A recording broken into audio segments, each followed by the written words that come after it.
Numa paisagem desolada, 3 aventureiros enfrentam um monstro colossal semelhante a um verme. A guerreira loira, Karotsu, vira-se para seu companheiro, Tarou, questionando se ele realmente tem um método para derrotar tal criatura. Ao lado dela, sua camarada de cabelos escuros observa com apreensão. Tarou, com o olhar fixo na criatura, reconhece o alto risco, mas confirma que tem um plano. Ele insiste que devem tentar e, se falhar, a única opção será fugir.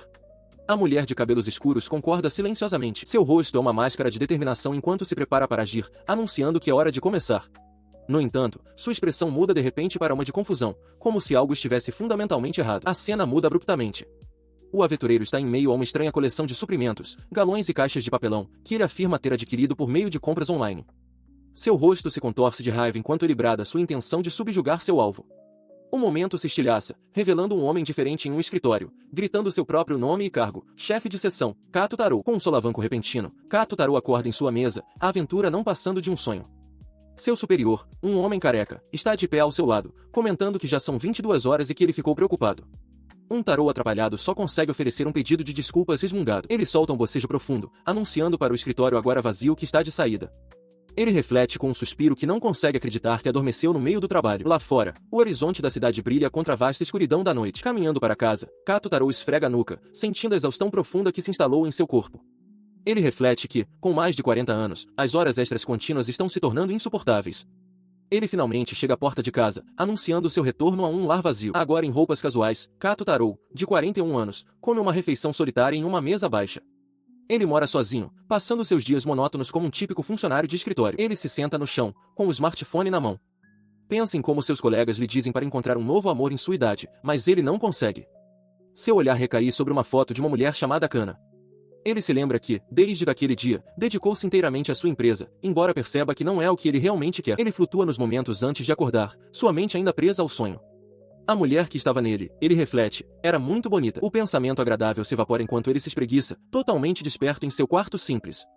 Ele descarta a fantasia, lembrando a si mesmo que, afinal, era apenas um sonho dentro de um sonho. Deitado de volta em seu futon, ele pensa no longo dia de trabalho que o espera. Com o pensamento de que amanhã será ainda mais corrido, ele decide dormir um pouco. Assim que fecha os olhos, uma luz brilhante atravessa a escuridão, acompanhada por um som estranho e vibrante. Uma voz desencarnada ecoa, exigindo saber quem está fazendo barulho em seu quarto. Assustado, ele se senta de repente, questionando quem poderia estar ali. Um mundo se solidifica ao seu redor, revelando não seu quarto, mas um vasto e ornamentado salão. Ele está sentado no chão de pedra fria, cercado por uma multidão de pessoas vestidas com trajes régios e desconhecidos. Ele encara tudo em total confusão, perguntando-se o que está acontecendo enquanto os espectadores murmuram entre si, questionando se este estrangeiro é o profetizado transformador. Sua atenção é atraída para um homem em um trono, o Major Thunder, que o encara com desdém evidente. O rei comenta que ele é um sujeito de aparência nada impressionante e que parece ter envelhecido bastante, duvidando abertamente se este poderia ser realmente o transformador. Antes que ele possa responder, um soldado se adianta, confirmando que não há engano. Apontando para o homem perplexo, o soldado declara que ele é, de fato, o transformador desta era. Tarou só consegue apontar para si mesmo, completamente perdido. Outro homem, Bluestein, se adianta para explicar. Ele reconhece a confusão de Tarou, afirmando claramente que este é outro mundo. Ele o apresenta como uma terra comumente chamada de Grande Deserto. A explicação continua com um mapa, que mostra que 80% do mundo é coberto por deserto. Os 20% restantes, compostos por mares e oásis, são o único território onde os humanos podem sobreviver. Bluestein detalha que a humanidade vive dentro desta pequena área habitável.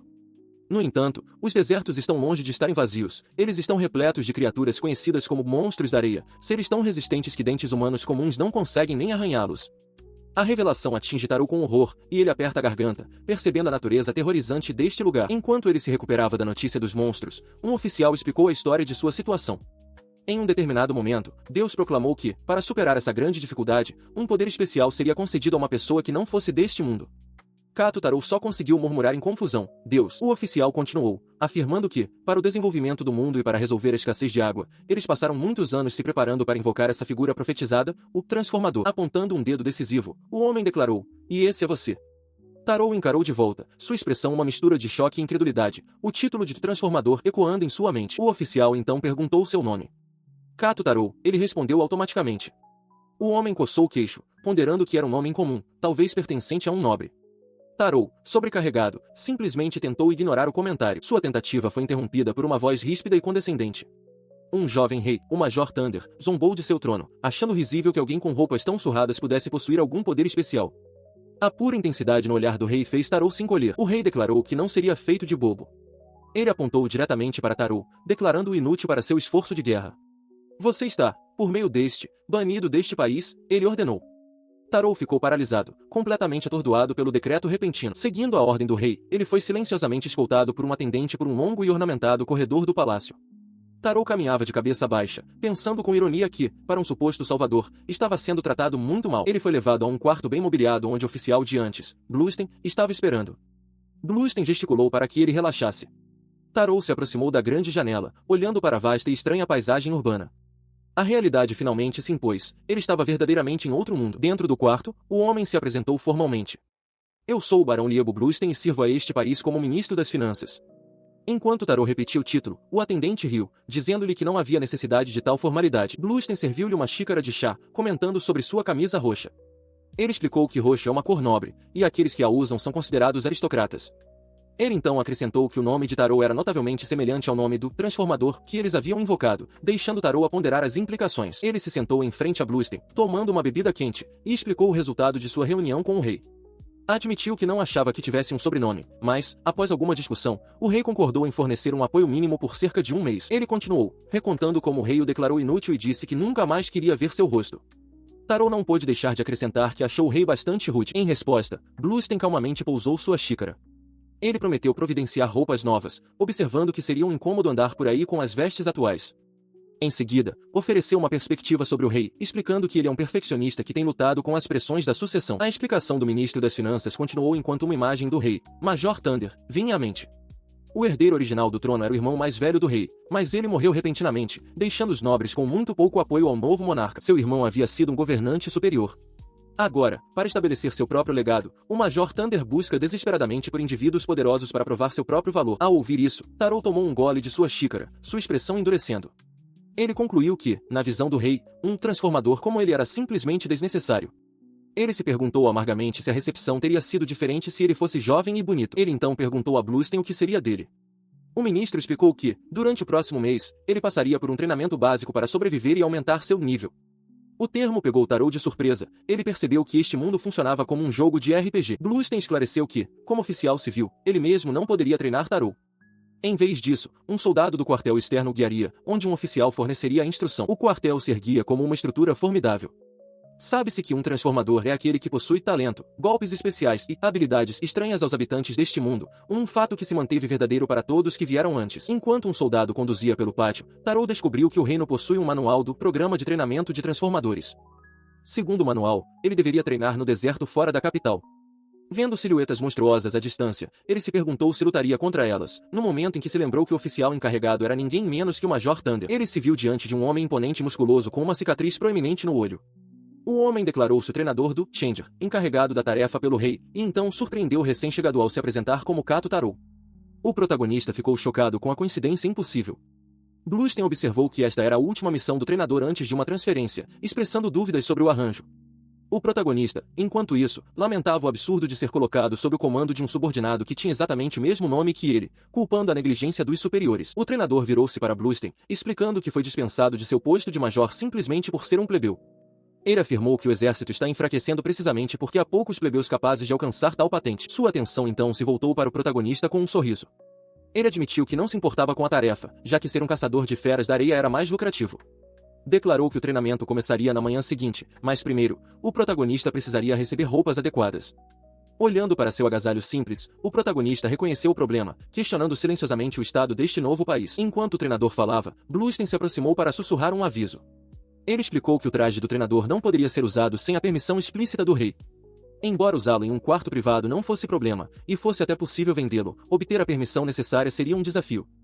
O protagonista absorveu a informação, compreendendo as sutis regras políticas em jogo. Com os arranjos iniciais resolvidos, o treinador ofereceu seu próprio quarto para a noite, prometendo que as roupas seriam fornecidas pela manhã. O protagonista e Bluestein acenaram em agradecimento enquanto se despediam. Ao se virar, o protagonista notou um guarda de rosto sério e braços cruzados, olhando fixamente em sua direção. O escrutínio focado era perturbador. Mais tarde naquela noite, exausto, ele desabou em uma cama no quarto fornecido. Lembrou-se da intensidade do guarda, pensando que o nobre parecia pronto para confiscar suas roupas até perceber que isso se tornaria uma questão monetária. Do lado de fora da janela, a cidade tranquila repousava sob um céu noturno estrelado. Seu descanso foi interrompido quando outro tarô entrou, trazendo comida. Ao se sentar, o protagonista examinou um documento que havia recebido, um pagamento de 20 milhões na moeda local, Doug. Seu treinador o chamou casualmente de Major Thunder. Ele ergueu os olhos do documento de pagamento, surpreso com a quantia imensa. Seu treinador simplesmente comentou que era muito dinheiro. O treinador então deu mais detalhes, admitindo que não tinha certeza de seu valor, pois era diferente de sua terra natal. Ele relatou que um cavaleiro ganha 200 mil, enquanto um barão pode receber 100 milhões. Para fornecer um ponto de referência mais claro, ele afirmou que o salário anual de um soldado comum é de cerca de 2 milhões de Doug. Ao ouvir isso, o protagonista percebeu que, afinal, a escala econômica não era tão diferente de seu próprio mundo. Seu novo treinador, Kato Tarou, estala os nós dos dedos com um sorriso confiante. Ele diz ao protagonista para estar pronto, pois as coisas ficarão sérias a partir de amanhã. Ele expressa sua apreensão, pensando que seria um desastre morrer em sua primeira tentativa de subir de nível. Então, ele pergunta em voz alta se as bestas da areia são monstros realmente tão aterrorizantes. Em resposta, seu treinador abre os braços e flexiona os músculos, declarando que até a mais fraca delas tem mais de 5 metros de altura. A notícia atinge o protagonista com uma onda repentina de ansiedade. O treinador lhe deseja boa noite, dizendo que se encontrarão novamente amanhã antes de partir. Sozinho, o protagonista desaba em sua cama, sobrecarregado pela percepção de que não entende nada sobre este novo mundo. Em outro lugar, sob um vasto céu estrelado, uma jovem chamada Miu encontra Lalavel sentada sozinha em uma duna de areia. Ela pergunta a Lalavel por que está acordada a uma hora tão tardia. Lalavel se vira para ela com um sorriso gentil, explicando que teve um sonho. Ela o descreve como um sonho feliz, onde conhece um homem maravilhoso e eles lutam juntos contra uma grande besta da areia. Ela continua, revelando que, no final do sonho, eles se casam. Miu comenta que parece um sonho adorável, mas a expressão de Lalavel se torna sombria. Ela se pergunta em voz alta se algum dia chegará um tempo em que elas também poderão amar alguém tão livremente. Miu coloca uma mão reconfortante no ombro de Lalavel enquanto elas se sentam juntas, observando o deserto salpicado de estrelas. Ela expressa baixinho sua esperança de que esse tempo chegue para elas um dia. Enquanto isso, de volta em seus novos aposentos, Kato Tarou dorme profundamente, alheio às esperanças distantes sendo compartilhadas sob o mesmo céu noturno. Kato Tarou ajusta seu novo uniforme de soldado, uma mudança significativa em relação ao pijama que estava usando. Ele comenta sobre a rigidez das roupas e da armadura. Encostado no batente da porta, o musculoso Tarou informa que é equipamento padrão e barato, e diz para ele aguentar. Ao sair, ele é imediatamente atingido pelo calor opressivo. Com o suor escorrendo pelo rosto, ele rende os dentes e grita sobre a temperatura escaldante enquanto se preparam para se aventurar no deserto. Enquanto o grupo de 4 pessoas caminha pela paisagem árida, Kato pergunta se as pessoas sobem de nível por outros motivos além de se tornarem soldados. O musculoso Tarou confirma que sim, explicando que, caso contrário, é difícil encontrar trabalho regular na cidade. Ele processa a informação, percebendo que subir de nível é uma necessidade para a sobrevivência. Tarou detalha a dura realidade. Neste país, aqueles que não derrotam as feras da areia para pagar impostos são tratados como escravos. Enquanto Kato absorve isso com uma expressão sombria, Tarou pisca, aponta para frente e diz para ele olhar. Seu olhar se desvia, focando intensamente em algo à distância. Lá na frente, aninhado entre as dunas, um bando de criaturas descansa na areia. São bestas reptilianas e robustas com peles blindadas. Kato observa com preocupação que há um bom número delas. O musculoso Tarou os identifica como lagartos da areia, os monstros mais fracos do deserto, mas ainda assim formidáveis para quem não tem nível. Ele instrui Kato a gritar a palavras grupo enquanto eles derrotam as criaturas. O termo pega Kato completamente de surpresa. Ele explica que esta é a prova de que Kato se juntou ao grupo deles, o que lhe permitirá receber uma parte dos pontos de experiência. Enquanto ele fala, o corpo de Kato começa a emitir um brilho fraco, e ele exclama em choque que está se iluminando. Ele é instruído a observar de um lugar seguro enquanto o líder do grupo, Tarou, se vira para seus companheiros. Com um sorriso feroz, o líder os reúne, rugindo para que o ataque contra os lagartos da areia comece. O líder avança, soltando um grito de guerra ao desferir sua arma na cabeça de um lagarto. O golpe acerta com um estalo medonho, espalhando um jato de sangue escuro pelo ar enquanto ele completa seu poderoso movimento. Em um turbilhão de movimentos, todo o grupo enfrenta as feras, com seus movimentos eficientes e mortais. De seu ponto de observação, Kato Tarou assiste maravilhado, pensando consigo mesmo como a habilidade deles é incrível. Ele nota como as criaturas estão caindo uma após a outra, como algo saído de um drama histórico. Seu devaneio é quebrado quando um lagarto sobrevivente se vira contra ele, rugindo enquanto avança. O líder do grupo grita um aviso. No momento em que as mandíbulas do monstro estão prestes a se fechar, o líder aparece, esmagando o crânio da criatura com uma força explosiva. Enquanto Kato encara em choque, o líder comenta que foi por pouco. Após a conclusão da batalha, o líder limpa o sangue do rosto, aconselhando Kato a ser mais cuidadoso. Ele aponta que os lagartos da areia que eles derrotaram desapareceram. Em seguida, ele direciona a atenção de Kato para sua própria mão brilhante, explicando que ele subiu para o nível 7. O líder então anuncia que está desfazendo o grupo. Ele pronuncia o comando, fim do grupo, e diz a Kato que essa ação deve mudar as coisas. Com o grupo formalmente desfeito, o cadáver do próximo lagarto da areia que eles derrotam permanece no chão. Enquanto se aproximam, uma pequena bolsa se materializa do nada e cai na areia. Kato observa, confuso, perguntando-se de onde veio a bolsa. O líder pega a bolsa e explica a situação. Enquanto o cadáver do lagarto fornece materiais, carne para comida e couro para equipamento, a bolsa contém dinheiro. Ele a chama de uma moeda dada a eles por um deus. A explicação solidifica um pensamento na mente de Kato: este mundo é realmente como um jogo. Abrindo a bolsa, revela-se um punhado de moedas. O líder afirma que ela contém 500 dolk, e que a carne e o couro do lagarto valem entre 2.000 e 3.000 dolk. Kato parece achar essa quantia um tanto pequena. Ele ouvia enquanto o líder do grupo explicava a economia da caçada. A Associação de Caçadores, cliente da nobreza, comprava os materiais da besta da areia, mas a parte dos superiores era substancial.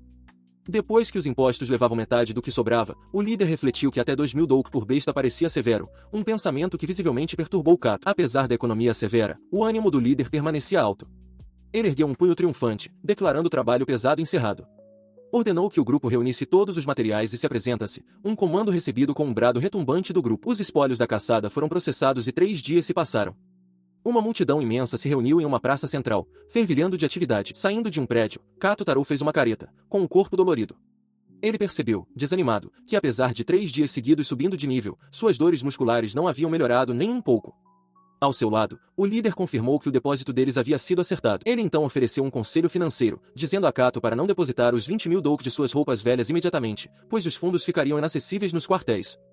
Isso surpreendeu Kato, que questionou se as igrejas neste mundo serviam como lugares para depositar dinheiro, um conceito estranho para ele. O líder confirmou sua suspeita, explicando que era de fato um banco. Ele comentou sobre a eficiência absoluta do sistema. Um simples toque em uma bola de cristal era tudo o que era necessário para concluir uma transação, um processo utilizado por todos os tipos de pessoas. Com seus negócios concluídos, o líder anunciou que era hora de voltar para os quartéis. Quando começaram a andar, ele parou, olhou para Kato com uma expressão pensativa e propôs um pequeno desvio. O desvio os levou a uma taverna movimentada. O líder gesticulou grandiosamente em direção a um bife enorme e crepitante, declarando o seu favorito. Kato olhou, com os olhos arregalados de espanto, enquanto o líder mencionava que ultimamente vinha se alimentando apenas da comida do quartel. Ao pegar seus talheres, Kato expressou sua preocupação, perguntando se o exército confiscava os espólios e a moeda que eles adquiriam. O líder sorriu de forma tranquilizadora, explicando que estava tudo bem, já que eles também recebiam um salário regular. Aproveite, disse ele, apresentando o bife especial. Sua tranquilidade, no entanto, foi rapidamente ofuscada pelo volume de comida. Kato ficou boquiaberto, apontando que o líder estava comendo uma porção enorme. O líder apenas sorriu, com garfo e faca em mãos, explicando que precisava comer tanto para manter sua resistência. Seu olhar se desviou para a equipe da taverna. Uma mulher de ar maternal se afastava enquanto outra trazia alegremente uma grande caneca de cerveja para a mesa deles. Sua distração não passou despercebida. O líder rugiu, exigindo saber para onde Taro estava olhando. Ele ressaltou que a taverna estava cheia de homens musculosos, não de mulheres, e perguntou brincando se Taro tinha preferência por eles. Atrapalhado, Kato negou veementemente. Ele rapidamente mudou de assunto, perguntando ao seu companheiro se ele tinha planos de deixar o país no próximo mês. Kato admitiu que não sabia nada sobre o mundo fora da localização atual deles. O líder ouviu de braços cruzados enquanto Kato, hesitante, fazia seu pedido, que lhe permitissem juntar-se ao grupo como um caçador. Com uma expressão calma, mas firme, o líder imediatamente descartou a ideia, afirmando que era um pedido irracional. Ele explicou a dura realidade da situação deles. Apenas adicionar Kato ao grupo não aumentaria a proteção divina que recebiam ou a quantidade de materiais que poderiam coletar. Com mais uma boca para alimentar e sem recursos adicionais, todos morreriam de fome. Mas então, seu tom suavizou. Cortando o grande assado à frente deles, o líder disse a Kato para não se preocupar, garantindo-lhe que se certificaria de que ele pudesse sobreviver neste deserto. Ele fez sua oferta com um sorriso confiante e um polegar para cima. Ele ajudaria pessoalmente Kato a subir de nível por um mês.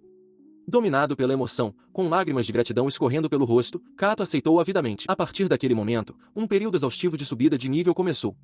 Kato foi jogado na batalha, lutando ao lado do grupo contra monstros ferozes, sendo frequentemente salvo pelos outros soldados durante suas tentativas de subjugar as feras. O regime continuava até mesmo nos quartéis. Ao lado do líder, Kato levava seu corpo aos limites com treinamento de força, seu rosto uma máscara de determinação enquanto ele aprimorava lentamente seu físico. Tudo culminou em um momento crítico durante uma caçada. Com uma fera reptiliana imobilizada, uma lança cravada em sua cabeça, o líder rugiu seu nome, Taro. Agora, ele crava sua lança no couro do monstro, e o sangue escuro da criatura espirra em sua perna. Com um sorriso determinado, ele declara que finalmente possui o mínimo de força para lutar. O líder observa, com um toque de surpresa no rosto. O líder comenta que Kato é um verdadeiro anômalo. Ele reflete que, para derrotar um lagarto da areia em tão pouco tempo, o nível de alguém teria que ser por volta de 20. Ele então adverte Kato para não contar seu nível a mais ninguém, pois isso poderia causar problemas inesperados. Verificando seu próprio status, Kato fica chocado ao ver que alcançou o nível 89, percebendo que este deve ser o poder de um anômalo. Mais tarde naquela noite, o grupo comemora o sucesso da caçada. Como recompensa por derrotar o lagarto da areia, o líder oferece a Kato um precioso banho quente. Enquanto o líder esfrega suas costas, Kato mergulha no barril de água fumegante com um profundo suspiro de alívio, sentindo-se verdadeiramente vivo de novo. Ele reflete sobre as 2 últimas semanas, percebendo quão intensamente exigente cada dia havia sido. Ele esteve tão focado no treinamento que apenas se limpava com uma toalha úmida. A sensação da água limpa e quente é um conforto profundo. Enquanto isso, na corte real, o Major Thunder espuma de frustração. Ele reclama que, por não terem conseguido adquirir os tesouros e materiais divinos necessários, sua reputação, e a dos nobres, chegou ao fundo do poço. De volta ao banho, Kato flexiona um braço, notando os novos músculos que desenvolveu. Um pequeno sorriso satisfeito aparece em seu rosto enquanto ele examina seu físico mais definido, perguntando-se se está realmente ficando mais forte. O líder observa com uma expressão gentil. Ele comenta em voz baixa que eles só têm mais uma semana para passar juntos assim. Suas palavras atingem Kato com uma estranha sensação de nostalgia. O líder continua, dizendo que é uma pena que não poderão lutar lado a lado, especialmente agora que Kato se tornou tão forte. Com essa certeza, ele declara que agora pode se aposentar do exército sem arrependimentos. Olhando para a cidade iluminada pela lua, Kato sente uma pontada de tristeza. Ele gostaria de poder contar ao Major Thunder seu verdadeiro nível, mas sabe que é uma verdade dolorosa demais para compartilhar. Uma onda de sentimentalismo o invade enquanto seu tempo aqui chega ao fim. Ele se resigna ao fato de que deve continuar como caçador por conta própria, pensando que provavelmente é melhor não se envolver com um ser de outro mundo como o Major. Nesse momento, a porta se abre com um estrondo. Os outros membros do grupo entram, erguendo canecas e chamando pelo Major, declarando que é hora de beber. Ele é envolvido pela celebração em andamento. O líder, com uma expressão séria, comenta que até o turno de vigia do fogo foi delicioso. Ao lado deles, outro membro do grupo faz um sinal de paz, comemorando com entusiasmo. O líder então se dirige a ele diretamente, dizendo-lhe para ir na frente. Ele dá permissão a Kato para deixar a festa e descansar um pouco, garantindo que está tudo bem. Depois disso, Kato se encontra imerso em um banho quente. Seu momento de tranquilidade é interrompido quando uma mão agarra seu ombro com firmeza, fazendo-o olhar para cima, assustado. O líder juntou-se a ele, com um sorriso no rosto. Ele elogia Kato, declarando que ele se tornou um verdadeiro homem. Com apenas uma semana restante em seu treinamento, ele o incentiva a continuar ficando mais forte. Eles selam a promessa com um soquinho firme. Aquela última semana passa. A cena muda para uma grande propriedade palaciana, com suas torres alcançando o céu. Lá dentro, o dia tão esperado finalmente chegou. O Major Thunder está sentado em seu assento de poder, com expressão sombria e humor visivelmente péssimo. Ao fundo, Kato e Bluestein aguardam presentes. Kato, Tarô e seus companheiros de aventura são inesperadamente convocados a um grande salão. Confuso, Tarô questiona o destino mencionado, a Cidade da Água. Bluestein está por perto, observando a troca de palavras. De uma porta próxima, o Major Thunder aparece, com uma expressão de desagrado. Bluestein explica rapidamente a situação, apontando para o mapa indicando que Tarô está sendo enviado para a Cidade da Água, uma ilha localizada no meio do grande mar do deserto, dentro do reino de Barto. Ele detalha que o destino é uma cidade-estado independente, cuja governança é controlada de forma única por um conselho de mercadores poderosos. Bluestein desdenha, descrevendo-a como uma nação inútil e obcecada por dinheiro. O Major Thunder então se dirige diretamente a Tarô, com os braços cruzados. Ele afirma que cobrirá a passagem do barco, admitindo que, embora não entenda revolucionários, a proteção divina e os materiais que Tarô adquiriu foram inegavelmente úteis. Como um gesto de agradecimento pela generosidade de Tarô, ele oferece provisões para um mês. Tarô faz uma careta internamente, achando os termos de sua dispensa severos. Mais tarde, no porto movimentado, o grupo de aventureiros de Tarô se despede dele. O líder agradece sua presença, explicando que é uma despedida para um discípulo que ele orientou por um mês.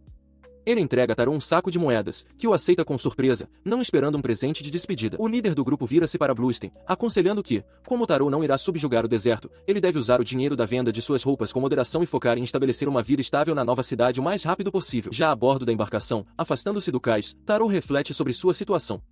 Ele sente uma pontada de arrependimento por ter sido efetivamente exilado, mas no final conclui que é muito melhor do que ser usado pelo rei. Ele se lembra das palavras de despedida de seu mentor, dizendo-lhe para se animar e garantindo que encontrará muito trabalho na nova cidade.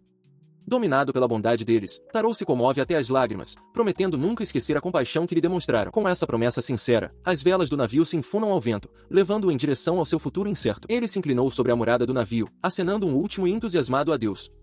Da costa, os membros de seu antigo grupo gritavam, desejando-lhe boa sorte e incentivando-o a dar o seu melhor na Cidade da Água. A embarcação, um navio de areia, iniciou sua jornada, deslizando suavemente pela vastidão do deserto. A bordo do navio, Kato Tarô examinava um mapa da região.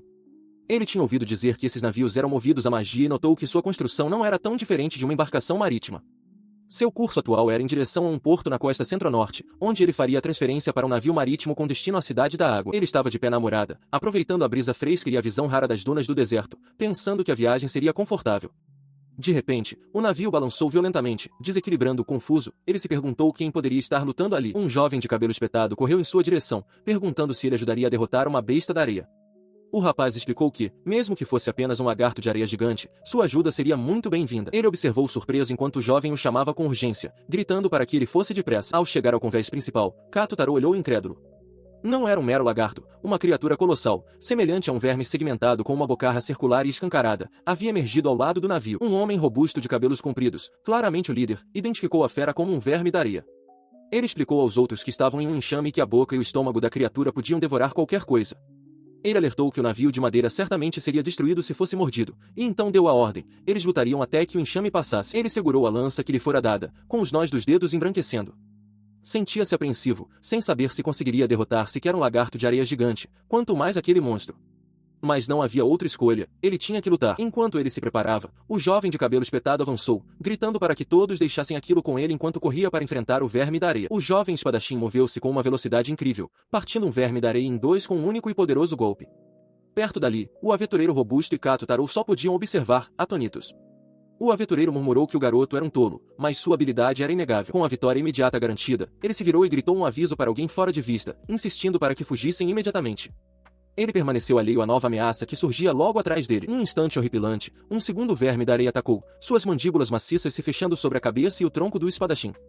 O som doentio de ossos e carne sendo esmagados ecoou pelo convés enquanto seu corpo era partido ao meio, sua espada caindo de um aperto sem vida. O breve alívio foi estilhaçado. Mais vermes da areia avançaram sobre a morada do navio, suas bocarras abertas guinchando enquanto desciam sobre os defensores restantes. Um arqueiro tentou freneticamente preparar uma flecha, mas um verme atacou com velocidade estonteante, seus dentes cortando seu braço.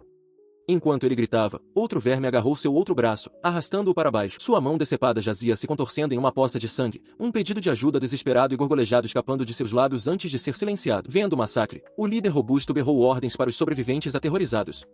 Ele explicou que as criaturas se regeneram e que eles devem mirar no cérebro dentro de suas cabeças.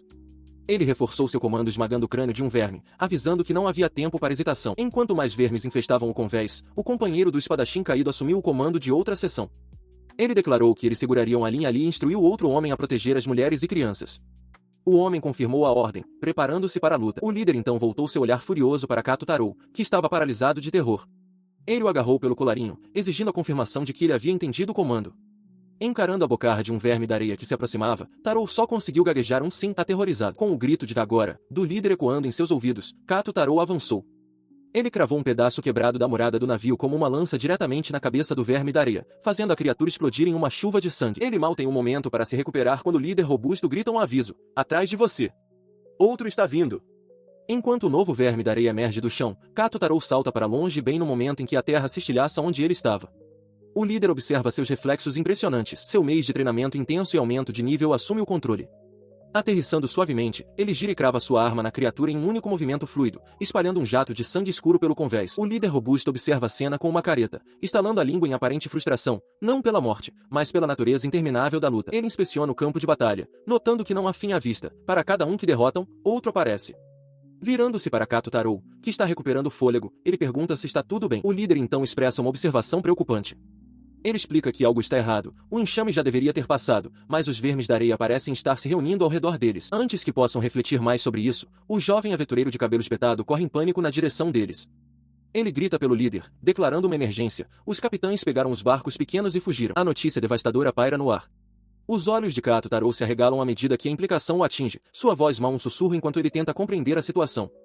Então, isso significa, a verdade horrível se torna clara. Eles foram deixados para trás, abandonados nos navios enormes agora completamente sitiados pelo enxame de vermes da areia. Para Kato Taro e os outros, a situação se tornou totalmente desesperadora. A situação é terrível. Os capitães se veem completamente cercados por monstruosos vermes da areia, um estado de cerco total. O líder, avaliando as chances esmagadoras, decide dividir suas forças. Ele declara que cuidará dos vermes da areia na retaguarda, confiando a linha de frente a seus dois companheiros. Ele pergunta se eles conseguem dar conta da tarefa. Kato Taro, segurando seu cajado com as mãos tensas, afirma silenciosamente que sim. Antes que Taro possa sequer reagir, o líder explode em ação. Com um grunhido de agradecimento pelo apoio que o salvou, ele desfere um golpe com sua lâmina maciça. A arma parte um verme da areia em dois, lançando um violento jato de sangue escuro pela areia enquanto a criatura é brutalmente abatida. Ele salta para frente, continuando seu ataque implacável a outra fera. Observando a uma curta distância, Taro fica maravilhado, com o suor se formando em sua testa enquanto testemunha o incrível poder do homem em primeira mão. Essa demonstração de força o estimula. Sua própria determinação se fortalece, e seus nós dos dedos embranquecem enquanto ele aperta o cabo de seu cajado, decidido a lutar também. O golpe poderoso do líder deixa uma cena medonha, com o verme da areia partido ao meio desabando enquanto seu sangue escuro forma uma poça no chão. Agora cercado pelas carcaças dos monstros caídos, Tarou percebe que o caminho à frente está estreito e traiçoeiro. Ele luta para encontrar o equilíbrio em meio à carnificina, achando difícil caminhar. Quando outro verme da areia avança, ele reage instantaneamente, balançando seu cajado com toda a força e atingindo a criatura em cheio na cabeça. O golpe não consegue matá-lo. As mandíbulas serrilhadas do monstro se fecham a centímetros de seu rosto. Com um rugido desafiador, ele o empurra para trás com seu cajado, mantendo a fera à distância. Ele se impulsiona do chão, saltando no ar. Com um grito poderoso, ele desfere sua arma em um golpe devastador de cima para baixo que atinge a cabeça do verme da areia com força explosiva. O cajado perfura o crânio da criatura. Um fluido escuro jorra da ferida enquanto o monstro recua, seu sangue vital se derramando na areia. Tarou permanece firme, vitorioso sobre seu inimigo. Ele encara a ponta estilhaçada de sua lança, a arma agora completamente inútil em suas mãos. Sem uma arma, ele avista uma espada ao lado de um combatente caído e a pega rapidamente, declarando que a está tomando emprestada. Com a área imediata livre de monstros, ele decide se reagrupar com seus aliados mais atrás. Ao fazer isso, uma notificação surge em sua mente, seu nível subiu para 126, e uma nova habilidade foi desbloqueada em seu armazém dimensional. Ele se vira e vê o aventureiro de cabelo avermelhado finalizando a última criatura em seu caminho. O aventureiro chama por seu líder, informando que a frente está limpa e expressando sua gratidão pela ajuda. Com o caminho livre, ele avança pelos destroços, determinado a prosseguir. Ele rapidamente corta outro monstro que emerge dos escombros. Sua investida é interrompida por uma cena trágica, uma garotinha chorando sobre um corpo sem vida, implorando para que acorde.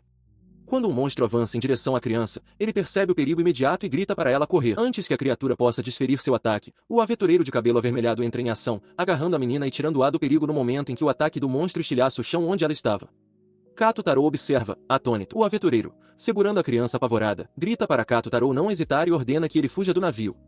Kato Tarou hesita, seu rosto uma máscara de conflito, mas ele não consegue abandoná-los. Enquanto observa, o monstro ataca novamente, suas mandíbulas cravando-se profundamente no ombro do aventureiro enquanto ele protege a menina com seu próprio corpo. A visão horrível o impulsiona. Enquanto o líder do grupo observa em choque, Kato Tarou grita o nome do aventureiro, jurando salvá-lo, e salta em direção ao cordame do navio para intervir. Ele crava sua arma no centro do monstro, liberando um violento jato de cor negro. A criatura é empalada, mas a batalha caótica continua a se desenrolar ao seu redor enquanto seus novos companheiros, o líder robusto e o jovem aventureiro, lutam desesperadamente contra o enxame. A vitória tem um custo alto. O aventureiro de cabelo avermelhado desaba, gravemente ferido em meio à carnificina. Ele clama por seu líder, implorando para que use uma poção de cura. Mas o homem robusto, segurando um ferimento grave, recusa, insistindo que o mais jovem a use para si mesmo. O peso da tragédia que se desenrola esmaga Kato Tarou, forçando-o a cair de joelhos. Ele observa com convés uma cena de devastação total, percebendo que todos que não escaparam antes foram massacrados.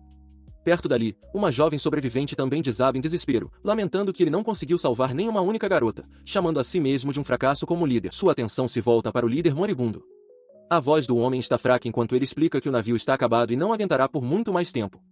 Com a pouca força que lhe resta, ele insiste para que Kato Tarou fuja imediatamente. Lágrimas brotam em seus olhos enquanto ele observa a vida se esvair do homem. O líder se foi. Um grito angustiado rasga a garganta de Kato Tarou enquanto ele berra o título do homem em meio ao caos. Sua tristeza se transforma em uma determinação sombria. Ele precisa escapar.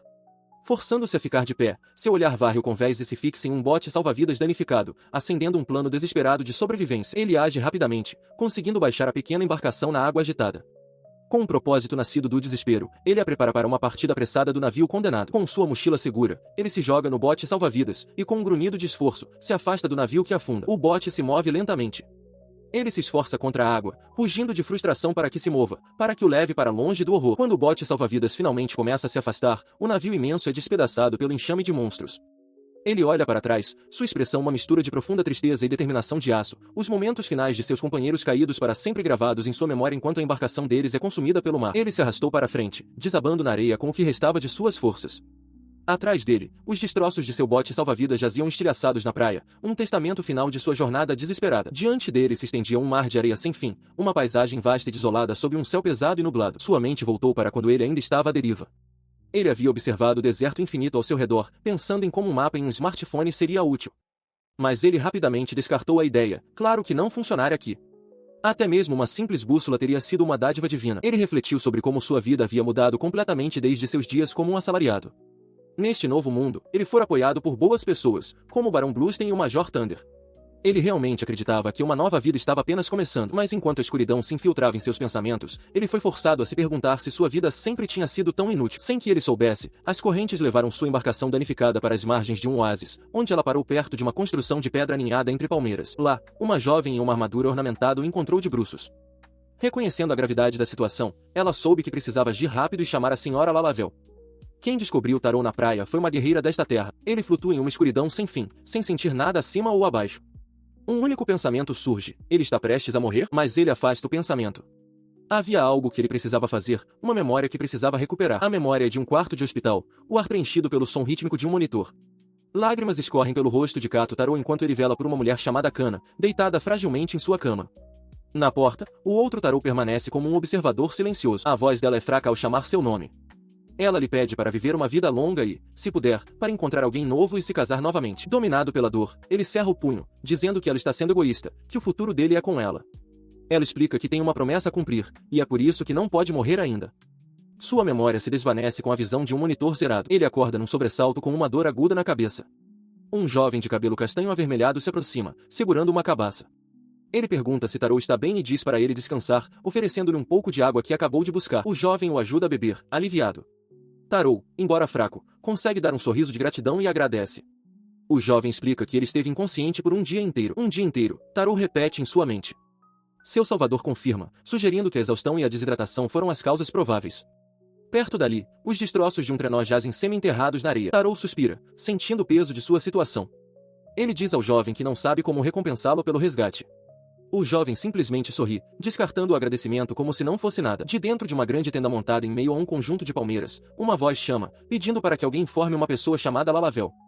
Do lado de fora, outra voz repete o nome em tom de dúvida. A aba da tenda se abre de repente, e uma jovem de cabelo claro e curto corre para fora, chamando urgentemente por Lalavel para anunciar que o homem acordou. Lá dentro, Kato Tarô agora está sentado, com os olhos arregalados de desorientação. À distância, o jovem aventureiro pratica sua esgrima com graça fluida. Ele logo é ajudado a sair pelo jovem aventureiro, com a cabeça enfaixada sendo um sinal claro de sua aprovação recente. Ele se dirige a uma mulher alta em uma armadura ornamentada, agradecendo por sua ajuda.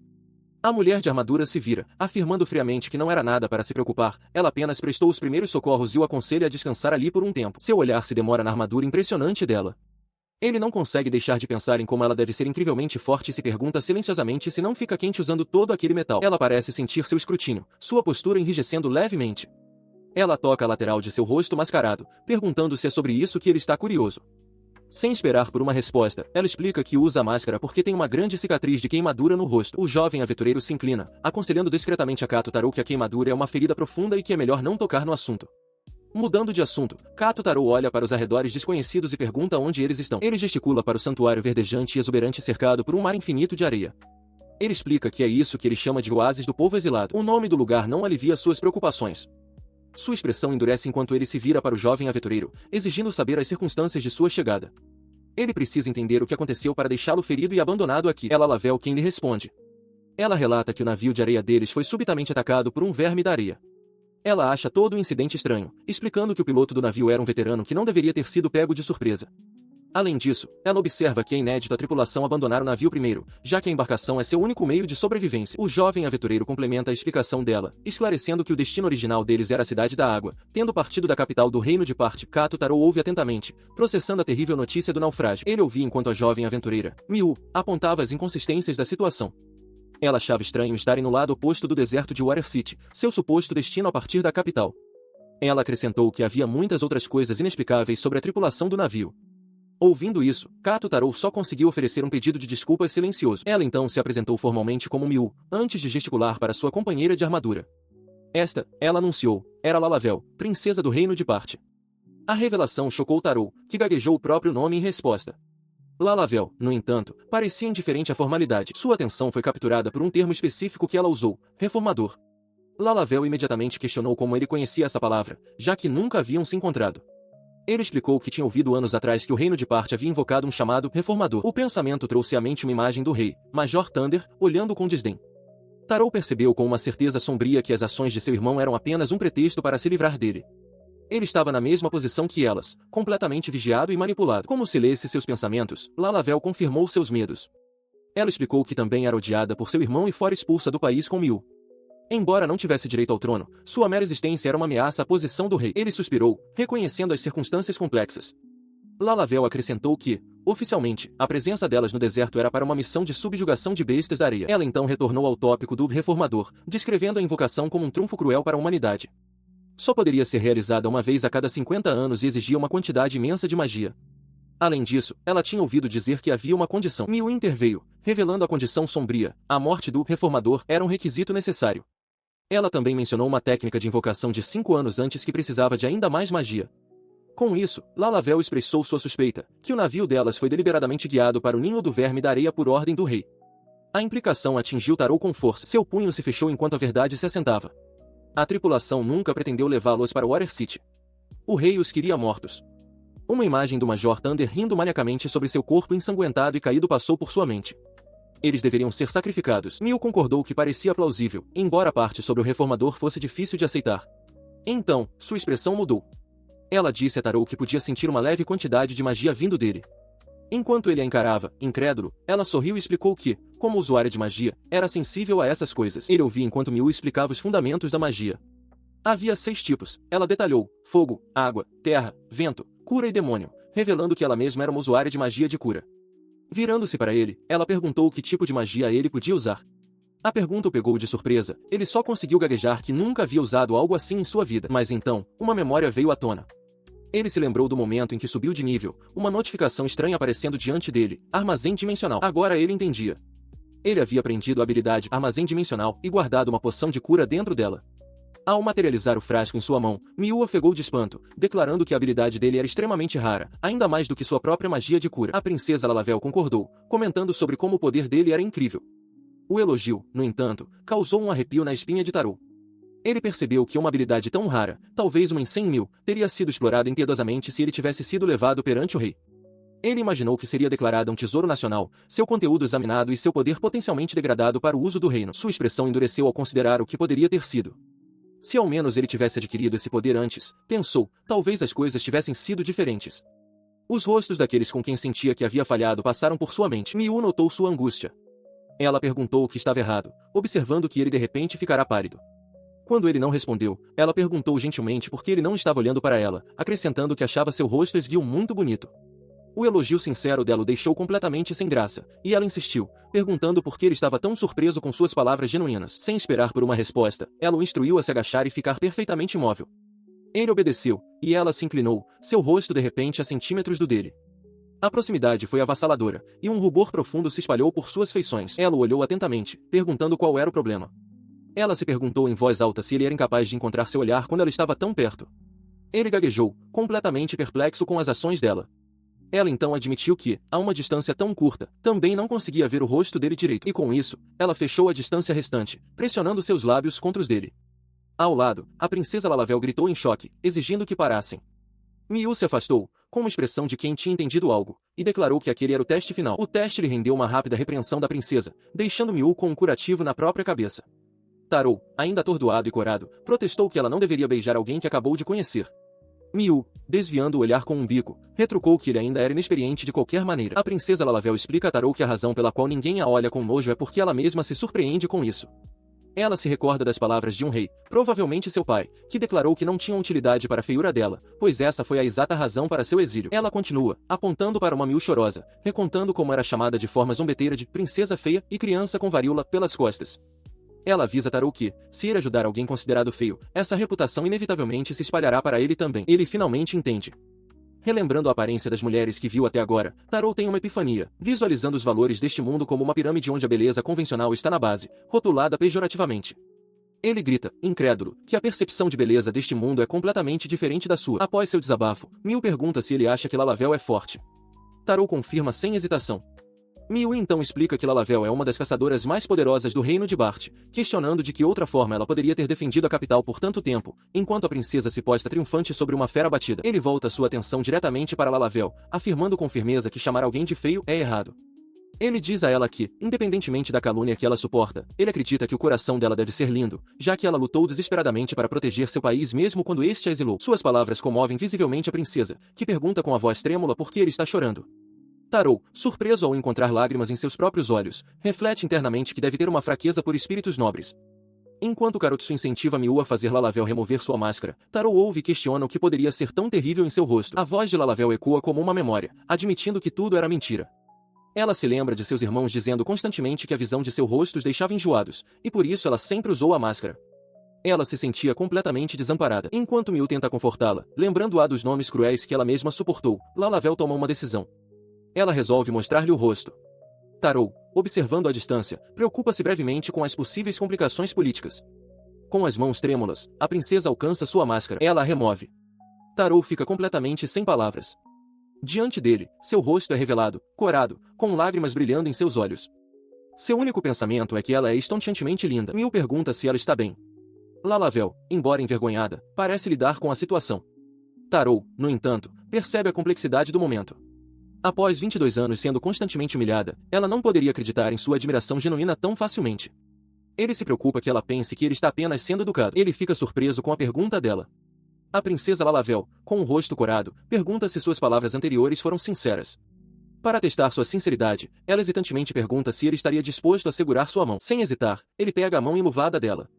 Um sorriso caloroso se espalha por seu rosto enquanto ele comenta sobre o lado fofo dela. A atitude ousada choca Karotsu e Miu, que observam à distância. Karotsu, sempre travessa, sugere em voz alta que eles deveriam se beijar logo, fazendo Lalavel ficar ainda mais envergonhada. A sugestão faz sair fumaça da cabeça de Lalavel. Taro, também corando, recusa rapidamente. Internamente, Lalavel entra em pânico, sentindo que morreria com a intensidade de um beijo naquele momento. Seus pensamentos então entram em espiral, lamentando que está velha demais para se casar e que precisa ser mais proativa. Taro, ouvindo seu resmungo, fica completamente perplexo com sua súbita preocupação com a idade. Um momento de clareza o atinge. Um sorriso gentil e conhecedor toca seus lábios enquanto ele chega a uma profunda constatação. Quando o próprio mundo é diferente, a própria definição de bom senso também deve mudar. Ele reflete sobre essa nova e estranha realidade, um mundo sem água, repleto de monstros e onde todos os valores são invertidos. Enquanto contempla isso, a voz da princesa Lalavel o chama à distância. Miu apresenta um prato de pão recém-assado para Lalavel, comentando que já faz 3 meses desde a última vez que ela comeu. Ela explica que o pão foi trazido do navio. Enquanto o grupo se senta para comer, com a carcaça do escorpião gigante por perto, Lalavel reflete que já faz muito tempo. Ela admite que nunca percebeu que pão pudesse ser tão delicioso. Curiosa, Miu se vira para Kato, Taro e Lalavel, perguntando o que eles comem normalmente. Lalavel responde com certeza, afirmando que a resposta é óbvia. A refeição deles é a carne do escorpião da areia que caçaram. Miu explica alegremente que a carne é deliciosa quando cozida. Ela acrescenta que tem um salgado natural, então não precisam usar seu precioso estoque de sal. Lalavel esclarece que não tem habilidade na cozinha, pois nunca recebeu esse tipo de educação. Ela é, no entanto, proficiente com a espada e também pode usar magia de água e de fogo. Kato Taro dá uma mordida na carne de escorpião, mastigando pensativamente. Ele acha o sabor surpreendentemente parecido com o de caranguejo. Enquanto come, ele sugere que eles deveriam discutir seus planos futuros. Lalavel interrompe com uma proposta séria. Ela aconselha que eles devem ir para a Cidade da Água por um tempo, explicando que se seu irmão realmente pretende mandar matar Taro, eles precisam fugir para um lugar fora do alcance do reino de parte. A sugestão dela parece incomodar os outros. Taro insiste que eles não são um incômodo e estão bem onde estão, enquanto Miu se oferece para encontrar outro oásis se estiverem causando problemas. Ainda preocupado com o aviso, Taro se vira para Miu e pergunta se o rei disse algo a ela. Segurando um pedaço de carne, ela sorri radiante e o tranquiliza, dizendo que não há necessidade de se preocupar. Ele estuda um mapa aberto à sua frente enquanto Miu explica a localização deles. Ela aponta que o oásis está a uma distância considerável da capital do rei. Quando Taro questiona as marcações no mapa, ela esclarece que os X representam os ninhos de escorpiões da areia que cercam completamente a posição deles. Lalavel acrescenta que existem vários desses ninhos. Miu o tranquiliza, no entanto, afirmando que, como o rei deu apenas uma ordem vaga para que alguém o cumprimentasse, ninguém notará sua presença ali. As criaturas das quais ela falou são formidáveis. Os escorpiões da areia são bestas colossais, com mais de 10 metros de comprimento. São mais fortes e numerosos que os vermes da areia, embora não tenham a velocidade de um barco de areia. Então, a ficha caiu. Essa barreira natural é o motivo pelo qual ele não foi atacado a caminho do oásis. Ele conclui que é altamente improvável que qualquer outra pessoa, incluindo o rei, se aventure neste território. Ainda assim, ele se preocupa, perguntando se o próprio oásis não é vulnerável, por estar tão cercado pelo habitat das criaturas.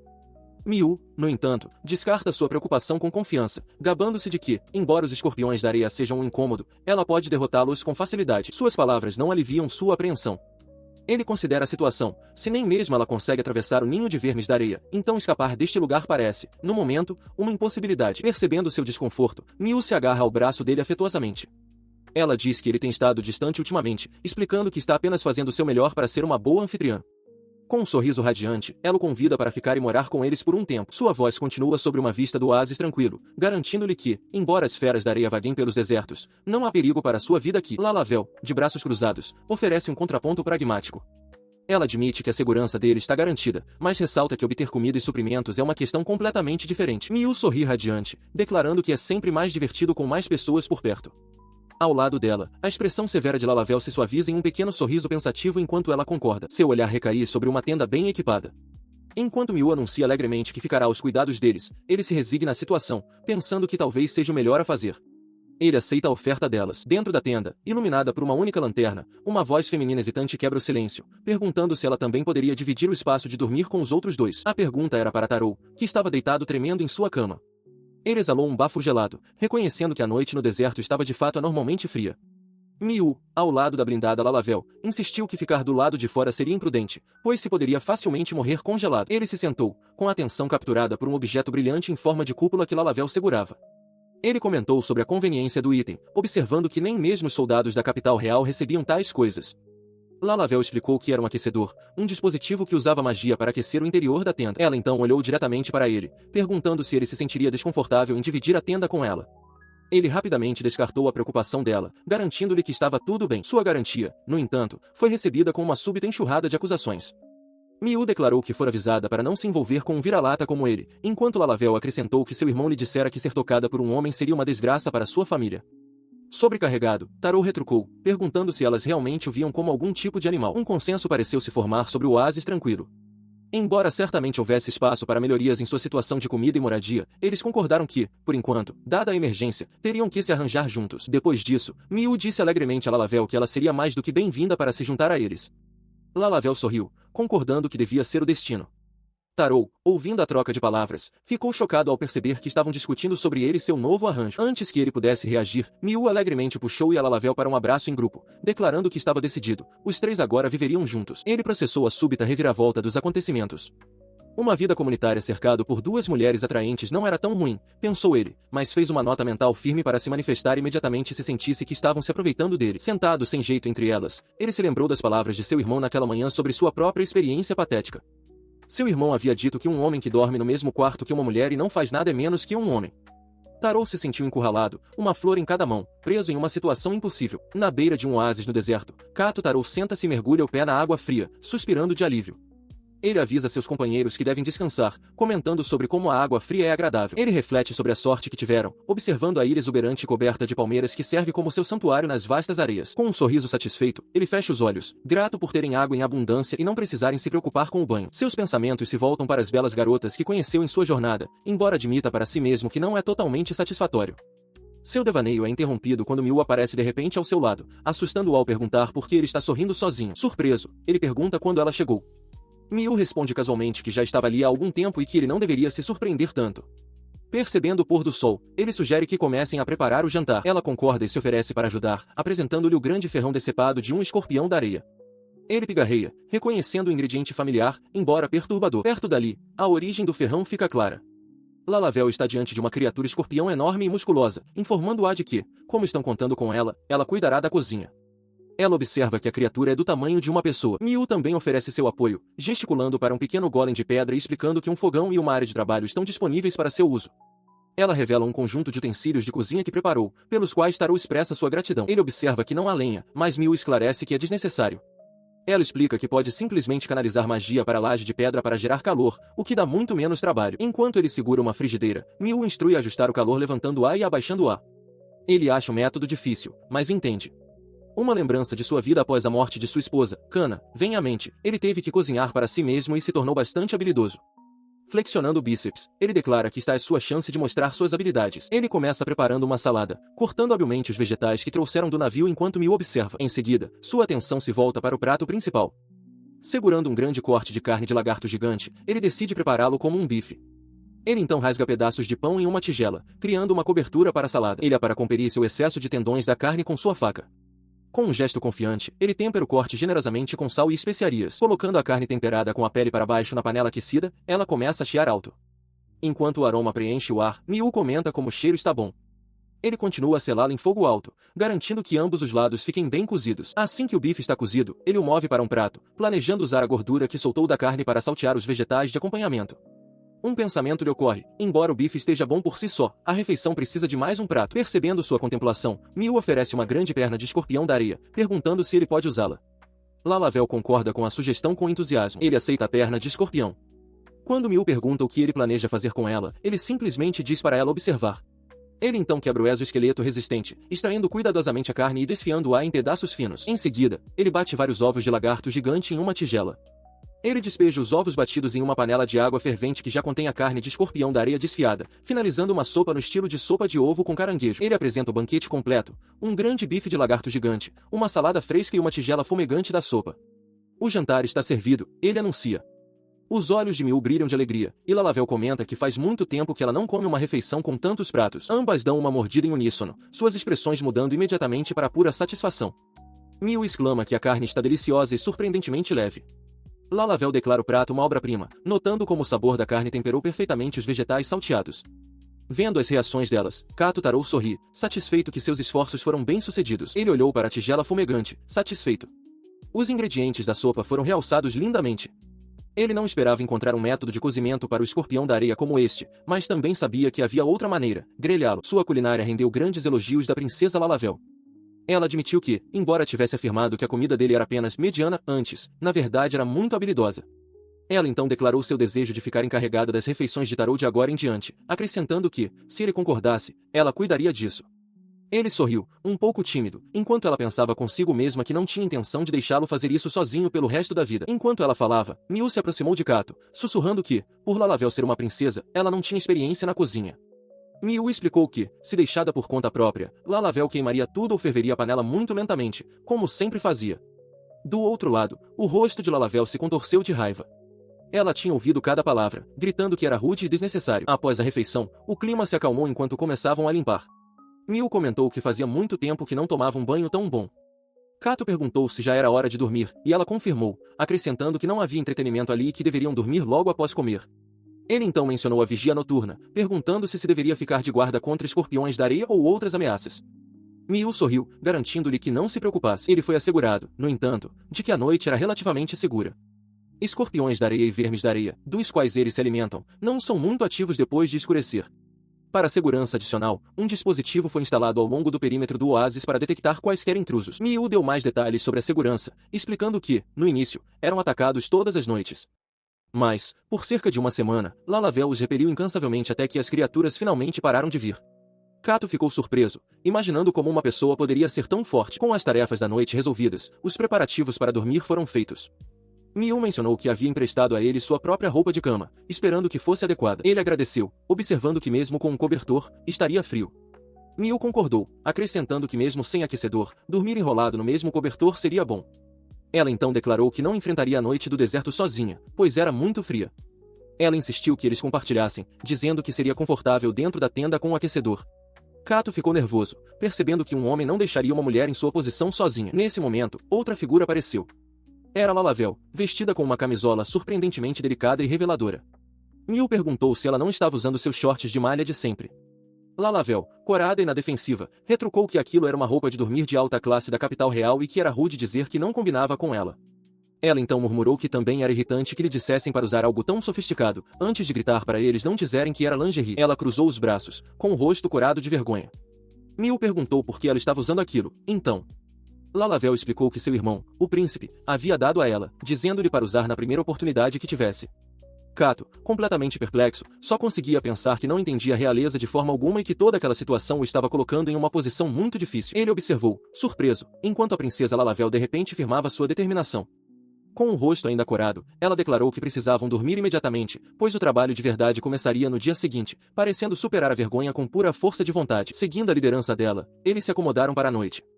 Kato se viu em um paraíso inesperado, com a cabeça repousando confortavelmente em carne macia. Um estado de adoração e êxtase tomou conta dele enquanto estava deitado, preso no meio de uma situação muito além de suas experiências terrenas. No entanto, mesmo nesse estado, uma profunda constatação o atingiu. Desde que chegou a este novo mundo, ele enfrentou uma crise de natureza completamente diferente.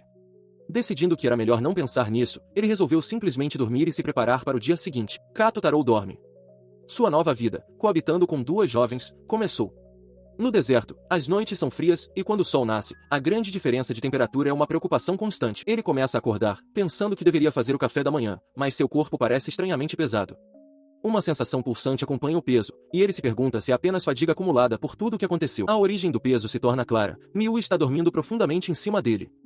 Ele percebe que a culpa é dela enquanto ela murmura para que ele acorde. A jovem se espreguiça com um grande bocejo, abrindo um olho. Ela deseja bom dia a Tarou, explicando com um sorriso tímido que entrou em sua cama porque a noite anterior estava muito fria. Ele responde com uma expressão confusa, perguntando se essa era realmente a razão. Ele se pergunta em voz alta se ela é particularmente sensível ao frio. Ela revela, brincalhona, que o viu sorrindo enquanto dormia na noite passada, perguntando se ele sabia disso. Antes que ele possa processar a informação, ela anuncia que vai preparar o café da manhã. Mais tarde, durante o banho, Lalavel propõe uma divisão de tarefas. Ela sugere que Tarou cuide da cozinha enquanto elas se revezam na limpeza. Miu concorda, e Lalavel acrescenta que cuidará da lavanderia de todos. Enquanto come, Tarou pergunta que tipo de trabalho elas fazem. Miu explica que, nos últimos 3 meses, elas apenas caçaram escorpiões da areia e não tiveram chance de gastar dinheiro. Lalavel esclarece que, neste ambiente hostil, o mais importante é que o nível de Tarou ainda está um pouco baixo.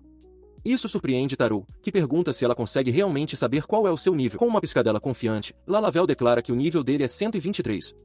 Ela revela para um Tarou chocado que possui uma habilidade especial chamada Buscador de Nível e que sabia o nível dele desde o início. Ela continua, explicando que neste mundo é comum esconder não apenas o nível, mas também as habilidades. Ela menciona que um garoto a ensinou a esconder seu nível e, ontem mesmo, a ensinou sobre a habilidade Armazém Interdimensional. Tarou reflete que deveria ter aprendido essas coisas com um instrutor na capital, mas não tem nenhuma lembrança disso. Ele ouvia enquanto Lalavel continuava sua explicação. Ela reconheceu que, embora tenha sido ensinada a ser discreta, também foi criada com a determinação de não esconder quem é. Com um sorriso confiante, ela revelou que, além de buscador de nível, possuía outra habilidade, maestria com espada. Ela então desenhou uma pirâmide simples para ilustrar a hierarquia das habilidades de espada. Na base estava a técnica de espada, acima dela o santo da espada, um título que apenas um em 100 mil poderia alcançar, e no topo estava o deus da espada, um nível de maestria tão raro que se dizia que apenas um poderia aparecer em 1000 anos. Kato Tarou só conseguiu perguntar se isso era ainda mais incrível que a habilidade de maestria com espada dela. A revelação o deixou ponderando uma questão crucial. Se ela possuía um potencial tão extraordinário, por que o rei a teria realmente exilado? Lalavel, no entanto, mudou a conversa para uma preocupação mais imediata. Ela perguntou se ele achava que poderiam lutar contra um escorpião da areia. Ela argumentou que seus níveis deveriam ser suficientes, mas alertou que isso era apenas uma estimativa, já que habilidades fundamentais e taxas de crescimento poderiam alterar drasticamente o resultado de uma batalha. De repente, cheia de energia, ela se levantou e declarou que era hora de subir de nível. Kato Tarou observou, surpreso com seu entusiasmo. Ela explicou que nunca esteve em uma situação como essa antes, formando um grupo, caçando ingredientes, e estava empolgada com a possibilidade de que o primeiro material que conseguissem pudesse ser algo de qualidade divina. Miu rapidamente se juntou, levantando o braço e prometendo dar o seu melhor por Tarou. Com o incentivo de Lalavel, os 3 gritaram em uníssono, prontos para embarcar em sua aventura de subir de nível. A jornada os levou por uma vasta paisagem desértica a bordo de um pequeno barco.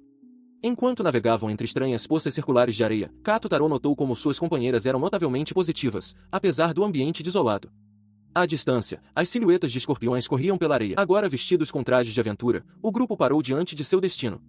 Lalavel apontou para um aglomerado de criaturas, identificando como um ninho de escorpiões da areia. Sem hesitar por um momento, ela avançou, gritando que pegaria o primeiro. Seu ataque foi um borrão de movimento. Kato Tarou olhou, estupefato, admitindo para si mesmo que não conseguia nem ver o movimento da espada dela. Miu, no entanto, bateu palmas com alegria, elogiando a incrível habilidade de Lalavel. De pé sobre a besta derrotada, Lalavel comentou que sua carcaça lhes forneceria comida de sobra. Ela então se virou para Kato Tarou, ordenando que ele a retalhasse rapidamente.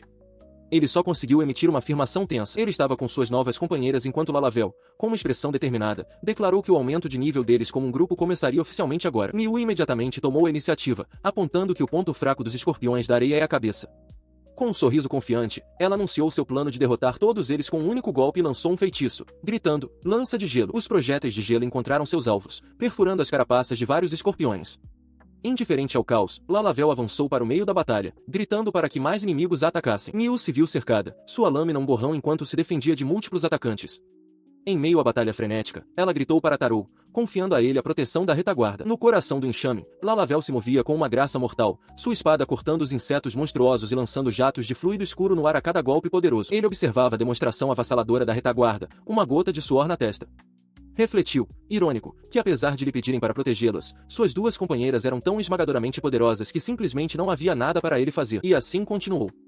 Dia após dia, eles prosseguiram com sua caça implacável aos escorpiões da areia, aumentando seus níveis de forma constante. A paisagem desértica tornou-se um campo de treinamento familiar, e a visão de outro escorpião era apenas mais um passo em sua jornada. 2 semanas se passaram dessa maneira. Lalavel comentou sobre como seu próprio nível havia subido rapidamente, graças aos esforços deles.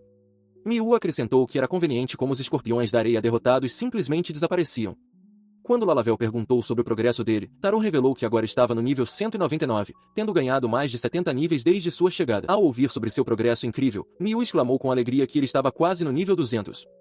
Ele sorriu, atribuindo seu sucesso às suas 2 companheiras, e Miu sorriu radiante, genuinamente feliz por ele estar indo tão bem. Ele ouve enquanto Miu anuncia alegremente que alcançou o nível 537. Chocado com um número tão alto, ele só consegue gaguejar de surpresa. Miu o tranquiliza, dizendo que, como concordaram em compartilhar seus níveis um com o outro, não há necessidade de escondê-lo de Lalavel. Em resposta, Lalavel explica que, devido à sua aparência, seus irmãos nobres sempre a menosprezaram. Isso a levou a passar a infância caçando feras da areia sozinha. Miu ouve com uma expressão de dor. Ela continua, com um toque de nostalgia na voz, lembrando como era amaldiçoado em casa por ser grosseira, com sua família temendo que sua natureza contaminasse os outros. Seu irmão constantemente lhe dizia para simplesmente se dar bem com humanos e feras. A história atinge Kato em cheio, que acha doloroso ouvi-la. O tom dela se ilumina quando ela acrescenta que, desde que os conheceu, a subjugação diária de monstros tem sido divertida. Uma onda de alívio toma conta de Kato, que fica feliz em ouvir isso. O momento é interrompido quando Miu avista um escorpião da areia por perto. Ela o aponta para Kato, sugerindo que ele tente derrotar este.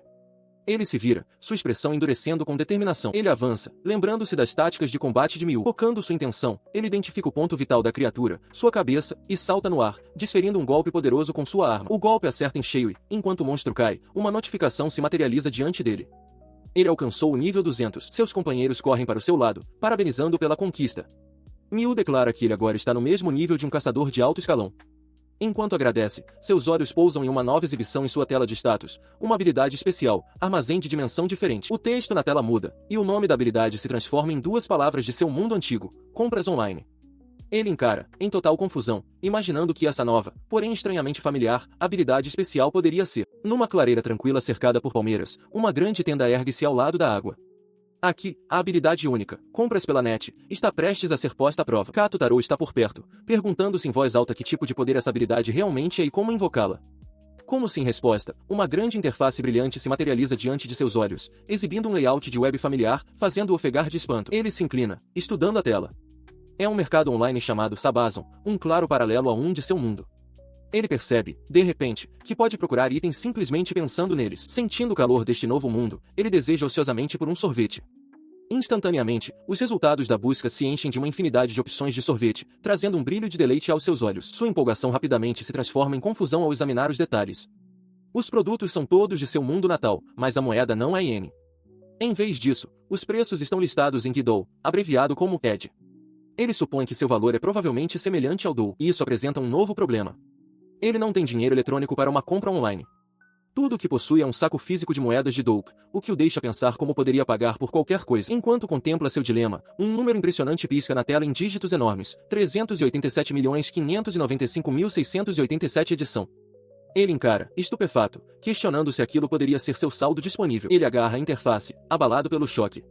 Uma quantia tão vasta de dinheiro é mais do que um assalariado no Japão poderia esperar ganhar.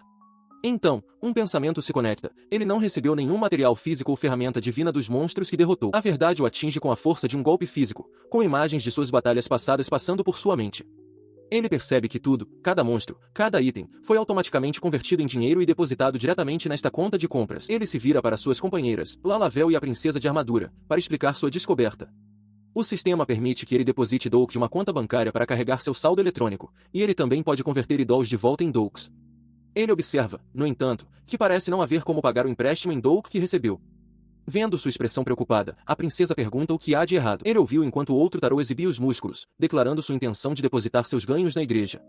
O pensamento cruzou a mente de Kato Tarô de que ele, no entanto, não possuía nada parecido com uma conta bancária neste mundo. Essa constatação o levou a converter toda a sua moeda local para o saldo de sua conta de compras, não querendo que sua riqueza em comum fosse descoberta. Com um som característico, a transação foi concluída, adicionando uma soma massiva ao seu total já considerável. Com fundos de sobra, uma ideia lhe ocorreu. Ele acessou rapidamente a loja online, Sabazon, e com um toque decisivo, fez um pedido de sorvete. Para seu espanto, uma caixa com o rótulo Sorvete Premium materializou-se diante dele. Ele olhou, perplexo por seu pedido ter realmente chegado. Rapidamente deduziu que sua habilidade de armazém interdimensional devia impedir que derretesse. Ele verificou os detalhes do pedido, seu rosto se desanimando ao ver que a taxa de entrega era tão cara quanto o próprio sorvete. Ele lamentou que, mesmo com sua riqueza, tais custos eram altos para um item impossível de obter neste mundo. Nesse momento, seus olhos captaram uma notificação de uma campanha especial. Em outro lugar, alguém já estava saboreando a guloseima, murmurando sobre como estava delicioso. Outra voz pediu desculpas por tê-lo comprado sem perguntar aos outros primeiro. A cena revelou Miu comendo alegremente o sorvete de chocolate enquanto Lalavel, a cavaleira mascarada, a perseguia. Lalavel protestou em voz alta que o de chocolate era dela e que comer 3 era contra as regras, exclamando que não havia sido consultada.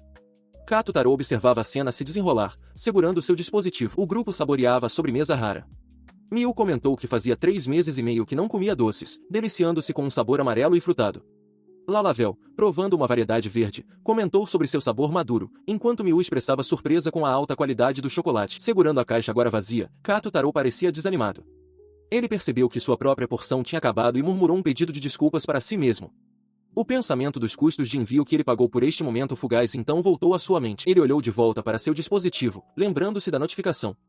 Ele abriu para encontrar os detalhes de uma campanha especial. Por apenas um mês, um pagamento único de $1 bilhão concederia ao usuário frete grátis permanente. As engrenagens em sua mente começaram a girar. Enquanto ele ponderava a oferta, Lalavel, saboreando seu sorvete, fez um cálculo rápido. Ela argumentou que, se conseguissem preparar 10 milhões de Doroku em um mês, seria um investimento que valeria a pena. Comparada às tarifas exorbitantes do reino, a taxa de envio era uma pechincha. Ela insistiu que deveriam comprar logo, observando que, pelo mesmo preço, também poderiam comprar mais sorvete. Ele olhou para a interface, e uma ideia lhe ocorreu. Perguntou-se se tesouros divinos poderiam ser usados como pagamento em vez de dinheiro. Um momento depois, confirmou para si mesmo que parecia ser possível. Afinal, eles tinham uma quantidade considerável de riqueza bem ali, empilhada de forma desleixada em sacos do lado de fora da tenda. Ele verificou o saldo novamente, 688.931.245. Uma onda de desânimo atingiu ao perceber que ainda faltavam cerca de 300 milhões de Doroku. Adquirir tal quantia em um mês seria uma tarefa monumental. Suas companheiras discutiam o dilema. A mulher de cabelo curto observou que não cumprir o prazo seria um problema, e Lalavel concordou que a certeza era essencial.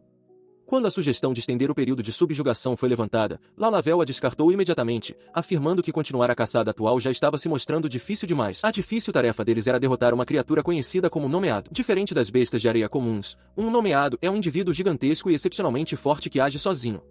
São criaturas tão poderosas que são reconhecidas pelos humanos e recebem um título, como um chefe de jogo. Mesmo aqueles sem uma designação oficial são chamados de nomeados se sua força for grande o suficiente. Enquanto discutiam seu alvo, Lalavel explicou que este indivíduo em particular foi deixado em paz por anos, permitindo que crescesse a um tamanho imenso. Taro acrescentou que, se fosse uma besta de areia normal, a única opção seria alimentá-la. Sua outra companheira observou que os tesouros divinos que ganhariam ao derrotá-lo estariam em uma escala completamente diferente. Ela então expressou um pensamento peculiar, a besta parecia estar evitando-os de forma inteligente. Ela se perguntou se era porque o grupo deles era simplesmente forte demais, acionando os instintos defensivos da criatura. Taro, no entanto, permaneceu pensativo. Ele se virou para Lalavel com uma pergunta crucial, querendo saber por que o nomeado nunca havia agido contra eles até agora. A princesa Lalavel explica seu plano com um sorriso confiante. Ela sugere que, como eles já estão derrotando escorpiões da areia comuns todos os dias no deserto, eles deveriam tentar criar um nomeado por conta própria. Ele processa a proposta audaciosa dela, imaginando um cenário cômico onde escorpiões derrotados são usados como alimento para fortalecer um mais forte. A ideia parece absurda, mas ele reconhece a lógica por trás dela. Sua contemplação é interrompida quando Lalavel de repente aponta para frente, com a voz urgente. Olhe, Taro dono. É ele. O nomeado. A expressão dele muda para uma de choque enquanto ele se vira para olhar. Ele segue o olhar dela e congela, inclinando a cabeça para trás para absorver a escala monumental da criatura que se ergue sobre ele. Uma sombra colossal cai sobre ele enquanto o chão vibra com sua presença. A besta é um espetáculo aterrorizante, um titã insectoide monstruoso e com múltiplos olhos que faz tudo ao seu redor parecer pequeno. Seu olhar é perturbador. A criatura possui uma coloração vermelha vibrante, embora não tenha um nome oficial, sua força é mais do que suficiente para lhe render o título de nomeado. Comparado a outros monstros nomeados famosos, no entanto, é considerado relativamente fraco. Enquanto ele encara, uma nuvem de poeira se levanta subitamente do chão do deserto. Ele percebe com alarme que não é uma tempestade de areia natural, é causada pela criatura, que se move aproximadamente 3 vezes a velocidade de uma normal. Ele nota seu corpo vermelho colossal e seu chifre único e maciço. Seus companheiros avaliam rapidamente a ameaça. O jovem de cabelo castanho avermelhado avisa que seu poder está em outro nível, um golpe direto seria fatal. Ele acrescenta que seus movimentos são lentos, mas uma única picada de sua cauda significaria morte por veneno em instantes. A mulher de cabelo escuro observa que sua velocidade parece ter dobrado, tornando seus cálculos de batalha inúteis. Antes que possam finalizar uma nova estratégia, a criatura avança. Com um grito de "Ele está vindo", Lalavel observa horrorizada enquanto o monstro se lança sobre Tarou, com suas mandíbulas estalando. O ataque é devastadoramente rápido. A cauda maciça do monstro se choca contra o chão, lançando areia e detritos para o ar.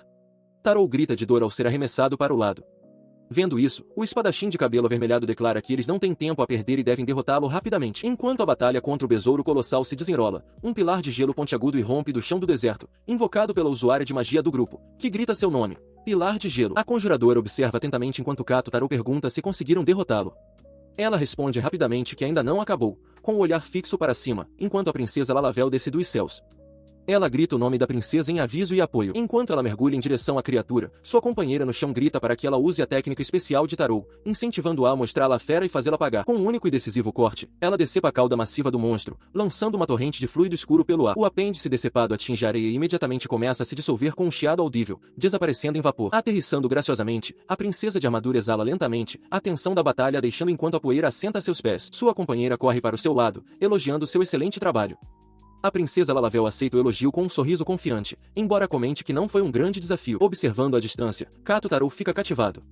Ele sabia que ela era forte, mas fica impressionado com a pura beleza de seus movimentos graciosos, como uma dança, enquanto ela derrubava o monstro. Como se sentisse seus pensamentos, a princesa olha em sua direção, com um leve rubor colorindo suas bochechas.